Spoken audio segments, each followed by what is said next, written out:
Bar ಪರವಾನಿಗೆ ನೀಡಲು ಅಧಿಕಾರಿ ಲಂಚವನ್ನ ಕೇಳಿದಂತಹ ಪ್ರಕರಣ. ಇಂದು ಲೋಕಾಯುಕ್ತ ಕಚೇರಿಗೆ ಲಕ್ಷ್ಮೀನಾರಾಯಣ ದೂರು.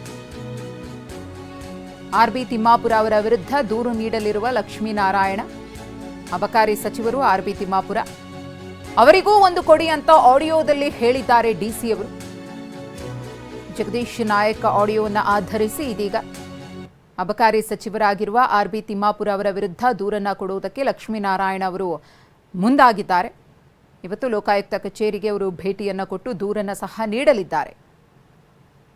ಇನ್ನು ಅಬಕಾರಿ ಡಿಸಿ ಆಗಿರುವಂತಹ ಜಗದೀಶ್ ನಾಯಕ್ ಸೇರಿದಂತೆ ಮೂವರಿಗೆ ನ್ಯಾಯಾಂಗ ಬಂಧನವನ್ನು ಕೂಡ ವಿಧಿಸಲಾಗಿದೆ. ಬಾರ್ ಲೈಸೆನ್ಸ್ಗೆ ಸಂಬಂಧಪಟ್ಟಂತೆ 25 ಲಕ್ಷಕ್ಕೆ ಬೇಡಿಕೆಯನ್ನು ಇಟ್ಟಂತಹ ಸಂದರ್ಭದಲ್ಲಿ ಅದಕ್ಕೆ ಏನೆಲ್ಲ ಸಾಕ್ಷಿ ಪುರಾವೆಗಳಿದೆ ಅನ್ನೋದು ಕೂಡ ಬೆಳಕಿಗೆ ಬಂದಿತ್ತು. ವಿಪಕ್ಷ ಬಿಜೆಪಿಯು ಕೂಡ ಪ್ರೆಸ್ ಮೀಟನ್ನು ಮಾಡಿ ಆಡಿಯೋವನ್ನು ಕೇಳಿಸಿದ್ರು ಆರ್ ಅಶೋಕ್ ಅವರು. ಅದರಲ್ಲಿ ಯಾರ್ಯಾರಿಗೆ ಪಾಲು ಹೋಗುತ್ತೆ, ಎಷ್ಟು ಕೊಡಬೇಕು, ಇದೆಲ್ಲದರ ಬಗ್ಗೆಯೂ ಕೂಡ ಚರ್ಚೆ ಆಗಿತ್ತು. ಆ ಸಂದರ್ಭದಲ್ಲಿ ಅಬಕಾರಿ ಸಚಿವರಾಗಿರುವಂತಹ ಆರ್ಬಿ ತಿಮ್ಮಾಪುರ ಅವರ ಬಗ್ಗೆಯೂ ಕೂಡ ಪ್ರಸ್ತಾಪ ಆಗಿ ಅವ್ರಿಗೂ ಒಂದು ಕೊಡಿ ಅಂತ ಡಿ ಸಿ ಅವರು ಹೇಳಿದರು. ಯಾರ್ಯಾರಿಗೆ ಪಾಲು ಹೋಗುತ್ತೆ, ಎಷ್ಟೆಷ್ಟು ಕೊಡಬೇಕು ನಾವು ಅನ್ನೋದ್ರ ಬಗ್ಗೆ ಮಾತನಾಡಿದರು.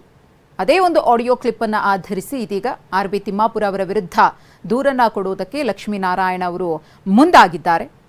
ಇನ್ನು ಯಾರೇ ತಪ್ಪು ಮಾಡಿದರೂ ಅವರ ವಿರುದ್ಧ ಕ್ರಮ ಆಗುತ್ತೆ ಅಂತ ಹೇಳಿ ಸಿಎಂ ಅವರು ಕೂಡ ಪ್ರಕರಣ ಸಂಬಂಧ ರಿಯಾಕ್ಟ್ ಮಾಡಿದರು. ಸದ್ಯಕ್ಕೆ ಈ ಒಂದು ಲಂಚಕ್ಕೆ ಬೇಡಿಕೆ ಇಟ್ಟಂತಹ ಪ್ರಕರಣದಲ್ಲಿ ಮೂವರು ಪರಪ್ಪನ ಅಗ್ರಹಾರ ಜೈಲು ಪಾಲಾಗಿದ್ದಾರೆ.